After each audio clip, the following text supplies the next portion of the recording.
जय श्री कृष्णा साथियों, मैं वीरेंद्र राजपूत आपके अपने YouTube चैनल शिक्षा की पहलवाई वीरेंद्र राजपूत पर तहे दिल से स्वागत करता हूं। साथियों, आज गणित का एक नया टॉपिक अनुपात समानुपात लाया हूं। साथियों, यह टॉपिक हर एक टॉपिक के लिए भी बड़ा महत्वपूर्ण है, क्योंकि हर एक क्वेश्चन ऐसा आता है जो अनुपात पर आधारित होता है। साथियों, बिल्कुल शून्य से लेकर शिखर तक चलूंगा। साथियों, भरोसा बनाए रखना, ठीक है ना। बस यही कहूंगा, वीडियो को शुरू से लेकर अंत तक देखना, उसके बाद निर्णय लेना। यदि प्रयास अच्छा लगे तो चैनल को लाइक शेयर कमेंट अवश्य करना, और हाँ, चैनल पर यदि नए हों तो सब्सक्राइब करके बेल आइकन को अवश्य दबा लेना। मेरे साथियों, चलते हैं। साथियों, बस एक ही मोटिवेशन के रूप में, मंजिल ने हौसलों से कहा तेरे बस की बात नहीं। हौसलों ने मंजिल की आंखों में आंखें डालकर कहा चल छुट्टी तेरी ये औकात नहीं। तो साथियों देखिए, अनुपात क्या होता है, समानुपात क्या होता है। मेरे साथियों, अनुपात का मतलब होता है, जैसे मैंने एक बॉक्स बना दिया, इसमें मैंने कितने हिस्से कर दिए, 4 हिस्से कर दिए। मेरे साथियों, इसको मैंने घेरा कर दिया। तो अनुपात का मतलब होता है कि पहली बात तो कोई भी वस्तु फिक्स नहीं होती है। मतलब जैसे किसी के पास 2 हिस्से हैं, किसी के पास 3 हिस्से हैं, किसी के पास 5 हिस्से हैं, तो किसी के पास 7 हिस्से हैं। मतलब हमेशा अनुपात की वैल्यू फिक्स नहीं होती है। मेरे साथियों, अनुपात में यही है, मानो एक भाई एक 4 भाई थे, उनके पास एक खेत था, तो कितना कितना आएगा, तो एक भाई के पास 1/4 हिस्सा आएगा। कितना आएगा मेरे साथियों, 1/4 हिस्सा आएगा, यानी 4 में से एक हिस्सा एक भाई के पास आएगा।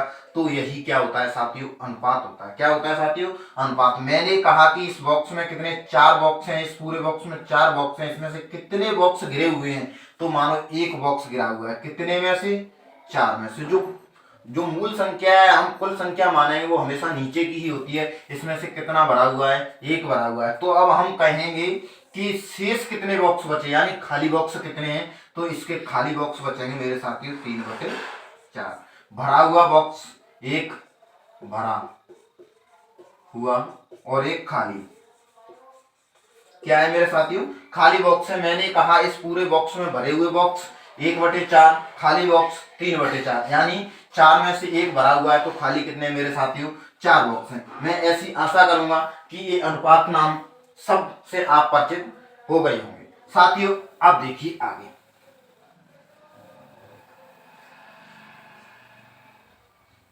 अनुपात। तो अनुपात का मतलब होता है टुकड़े, शाब्दिक अर्थ में टुकड़े करना, किसी चीज का बंटवारा करना, यही होता है मेरे साथियों अनुपात। और प्रतिलोमानुपात क्या होता है मेरे साथियों, एक तो होता है अनुपात, अनुपात ये तो मैंने बता दिया आपको। एक होता है प्रतिलोमानुपात, प्रतिलोमानुपात। प्रतिलोमा अनुपात का अर्थ होता है मेरे साथियों, जैसे मैंने कहा 2/3, यानी 2:3, और अनुपात का अर्थ ही भिन्न होता है मेरे साथियों। इसको मैं ऐसे भी तो लिख सकता हूं, 2/3 भी तो लिख सकता हूं मेरे साथियों। तो ये क्या है, भिन्न को ही अनुपात कहते हैं मेरे साथियों। जब बटे को एक अनुपात के चिन्ह से प्रदर्शित कर दिया जाता है तो वो अनुपात बन जाता है। मैंने कहा कि 2/3 का प्रतिलोमा अनुपात क्या होगा, तो प्रतिलोमा अनुपात का मतलब होता है उल्टा। क्या होता है मेरे साथियों, 3/2, ये इसका प्रतिलोमा अनुपात होगा। साथियों, मैं ऐसी आशा करूंगा कि प्रतिलोमा अनुपात शब्द से भी आप परिचित हो गए। अगला देखिए मेरे साथियों, एक होता है समानुपात। समानुपात क्या होता है मेरे साथियों, समानुपात होता है, मैंने कहा समानुपात का मतलब होता है बराबर। क्या होता है मेरे साथियों, बराबर। लेकिन हमें इस बराबर से ना दर्शा के हम इसे 4 बिंदुओं से दर्शाते हैं। क्या कर देते हैं, इस 4 बिंदुओं से दर्शा देते हैं। इसको ही बराबर, इसको ही समानुपात कहते हैं। जैसे मैंने कहा कि दो संख्याओं का अनुपात एक तरफ और दूसरी तरफ दो संख्याओं का अनुपात कैसा होना चाहिए, हमेशा बराबर होना चाहिए। जैसे मैंने कहा 2:3, समानुपात 1:2। एक ध्यान रखना, तो क्या है कि 2:3 हो रहा है, यहाँ 1:2 हो रहा है, तो मेरे साथियों ये समानुपात नहीं है, क्योंकि इस वैल्यू का मान और इस वैल्यू का मान हमेशा बराबर होना चाहिए, उसे ही हम समानुपात कहते हैं। तो हम क्या करेंगे मेरे साथियों, इसके लिए हम 6 अनुपात क्या कर सकते हैं, 3 कर सकते, 9 कर सकते हैं। क्या कर सकते हैं, 6:9 कर सकते हैं। यदि हम 3 से भाग देंगे 2 आएगा, 3 से भाग देंगे 3 अनुपात, यानी 2:3 समानुपात 6:9। यानी अब यदि हम इसको हल करेंगे तो इसका भी मान 2:3 है और इसका भी मान 2:3 आएगा। मैं ऐसी आशा करूंगा कि ये समानुपात का कॉन्सेप्ट, और समानुपात का अर्थ ही क्या होता है, बराबर, यानी दोनों बराबर, इस तरफ की वैल्यू और इस तरफ की बाएं पक्ष की वैल्यू आपस में बराबर होना ही क्या कहलाता है, समानुपात होता है। साथियों, मैं ऐसे भरोसा करूंगा यदि मेरा प्रयास अच्छा लगे तो चैनल को अधिक से अधिक शेयर, लाइक, कमेंट अवश्य किया करो साथियों, जिससे कि हमारा मनोबल बढ़ सके और उस मनोबल के आधार पर हम अच्छा करने का प्रयास करें। एक साथी होता है वर्गानुपात। जैसे एक तो अनुपात समझ में आ गया, एक समानुपात समझ में आ गया, एक प्रतिलोमानुपात समझ में आ गया। वर्गानुपात का ही क्वेश्चन है कि दिए हुए अनुपात का वर्गानुपात ज्ञात करो। जैसे वर्गानुपात क्या होता है मेरे साथी, एग्जाम्पल के रूप में समझेंगे। मैंने कहा कि 2:3 का वर्गानुपात क्या होगा, क्या होगा मेरे साथियों, 2:3 का वर्गानुपात क्या होगा। तो 2 का वर्ग करेंगे कितना आएगा मेरे साथियों, 4, और 3 का अनुपात करेंगे तो मेरे साथियों कितना आएगा, 9। तो 2:3 का वर्गानुपात क्या होगा मेरे साथियों, 4:9 होगा। तो दिए हुए अनुपात का वर्ग कर देंगे तो वर्ग अनुपात प्राप्त हो जाएगा। वर्गमूलानुपात क्या होता है मेरे साथियों, वर्गमूलानुपात।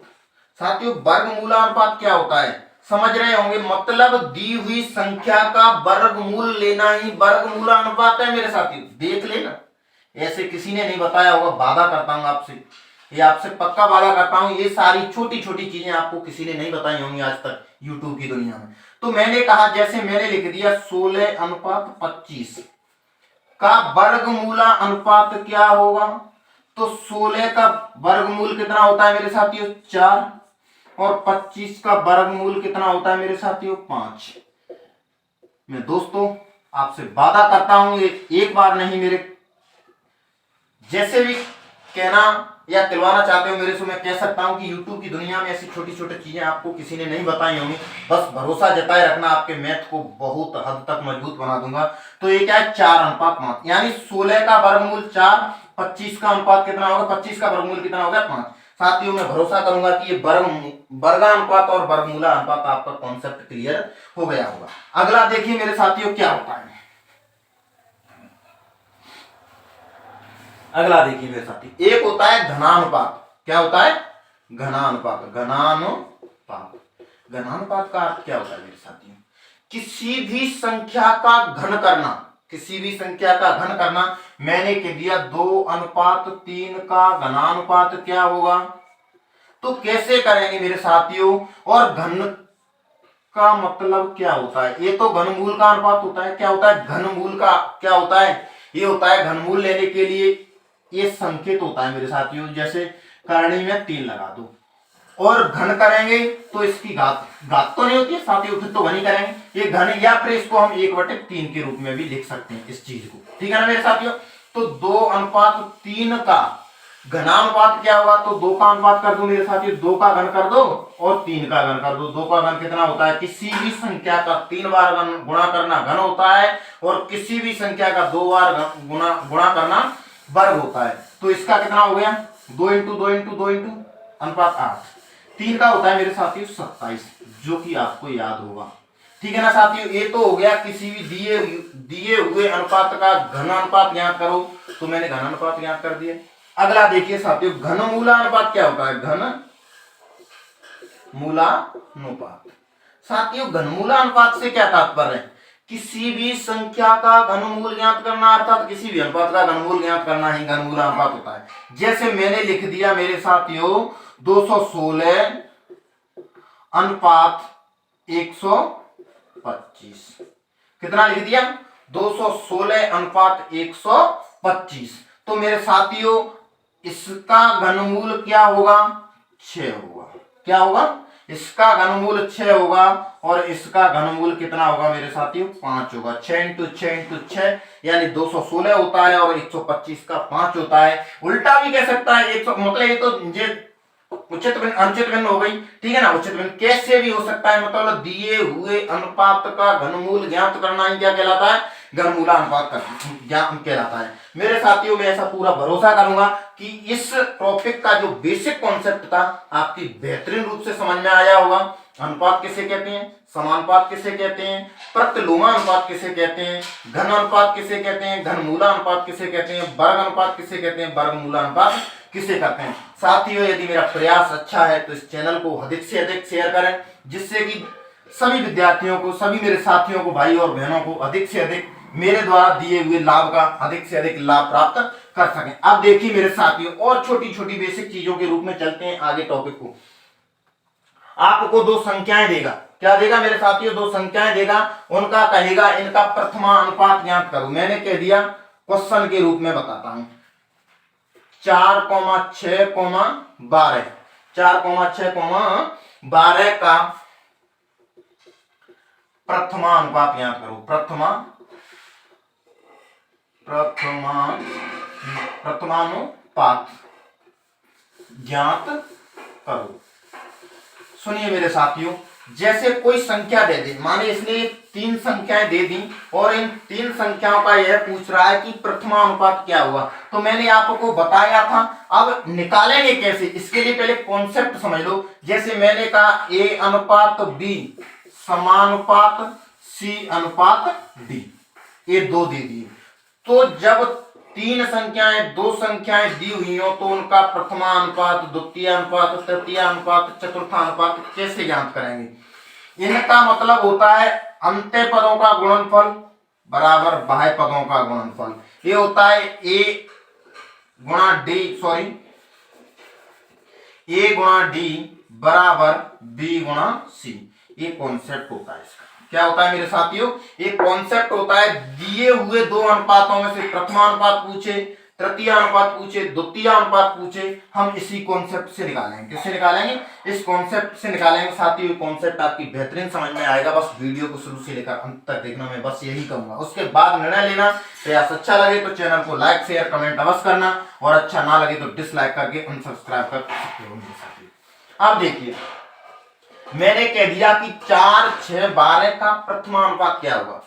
प्रथम कई संख्या 3 हो तो पहला अनुपात क्या मान ले हम, 1 मान ले, कुछ भी मान लो, के मान लो, के मान लिया मैंने। द्वितीय अनुपात 4 मान ले, समानुपात 6 अनुपात 12। ठीक है ना साथियों। जब 3 संख्या दी हुई हो और प्रथमानुपात पूछे, क्या पूछे मेरे साथियों, प्रथमानुपात पूछे, तो हम क्या करेंगे, पहला अनुपात के मानेंगे, दूसरा अनुपात 4 तो के अनुपात 4 समानुपात 6 अनुपात 12। तो अंत्य पदों का गुणनफल बराबर बाह्य पदों का गुणनफल। तो k इंटू 12 बराबर 4 इंटू 6, और k बराबर होगा मेरे साथियों 4 इंटू 6 बटे 12। 4 एकम 4, 4 तिया 12, 3 एकम 3, 3 दूनी 6। तो साथियों k का मान कितना होगा, 2 होगा मेरे साथियों। कितना होगा, यही आपका सटीक आंसर है। आप देख सकते हो मेरे साथियों, जैसे 2 1 अनुपात 2 आ रहा है, जैसे मैंने लिख दिया 2 अनुपात 4 समानुपात 6 अनुपात 12, 1 अनुपात 2 समानुपात 1 अनुपात 2 आ रहा है ना बराबर। तो समानुपात का मतलब होता है दोनों पक्ष बराबर होना। साथियों, भरोसा करूंगा कि ये सवाल आपकी बेहतरीन समझ में आया है। अगला सवाल देखिए, ये तो दिया हुआ है जब 3 संख्याएं दी हुई हो, क्या हो, 3 संख्याएं दी हुई हो, प्रथमानुपात पूछे तो कैसे निकालेंगे, आपकी समझ में आ गया होगा। अगला कॉन्सेप्ट समझिए मेरे साथियों, जब 2 संख्याएं दी हुई हो और समानुपाती पूछे, प्रथमा समानुपाती पूछे, क्वेश्चन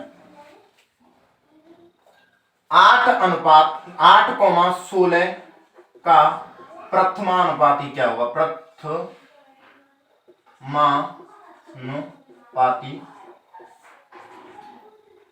सॉरी दोस्तों थोड़ा सा लिखने में, का प्रथमानुपाती क्या होगा, प्रथमानुपाती क्या होगा।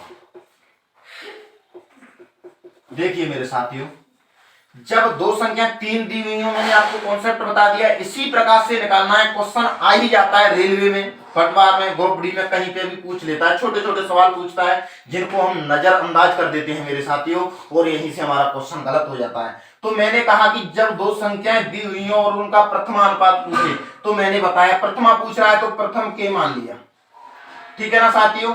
अब दो संख्याएं दी हुई हैं तो पहली वाली संख्या को डबल कर दो, के अनुपात 8 समानुपात 8 अनुपात 16। मतलब जो दो संख्याएं दी हुई हो तो पहला प्रथमानुपात पूछे तो पहला के मान लें, दूसरे को डबल कर दें और चौथे यानी दूसरा वाला है उसको, लास्ट दूसरा वाला है उसको वैसे लिखें। तो जैसे अंत्य पदों का गुणनफल बराबर बाह्य पदों का गुणनफल मेरे साथियों, तो इसका होगा के इंटू 16 बराबर 8 इंटू 8, ठीक है ना साथियों। के बराबर कितना होगा 8 इंटू 8 बटे 16, 8 एकम 8 8 दूनी 16, 2 एकम 2 2 दूनी 4। तो इसका साथियों के का मान कितना आ गया 4 आ गया। यही आपका सटीक आंसर हो। कॉन्सेप्ट को समझ लेना साथियों, कैसा भी सवाल आ जाए गलत नहीं होगा। दो संख्याएं दी हुई हो, प्रथमानुपात पूछे, पहला के मान लें, दूसरे को डबल कर दें और फिर दूसरी वाली संख्या जो अलग से संख्या दी हुई है उसको लास्ट में चौथी वाली संख्या मान लें। बाह्य पदों का गुणनफल, अंत्य पदों का गुणनफल चेक भी कर सकते हो। 4 अनुपात 8 समानुपात 8 अनुपात कितना है 12 16, सॉरी कितना है 16। तो देखो 1 अनुपात 2 आ रहा है इसका भी और 1 अनुपात 2 आ रहा है इसका भी। साथियों मैं आपको ये भरोसा दिलाता हूं कि बस मेरे साथ जुड़े रहिए, आपके मैथ को बहुत हद तक मजबूत बना दूंगा। और साथियों यदि मेरा प्रयास अच्छा लगे तो चैनल को अधिक से अधिक शेयर करो, लाइक करो और कमेंट लिखकर मनोबल बढ़ाया करो, जिससे कि मैं और अच्छा करने का प्रयास कर सकूं। और हाँ, चैनल पर नए हैं तो चैनल को सब्सक्राइब जरूर कर लें, धीरे से टच को दबा दें, ज्यादा जोर से नहीं, टच फूट जाएगा अन्यथा, और बेल आइकन को अवश्य ऑन कर लें। धन्यवाद, मिलते हैं अगले वीडियो में।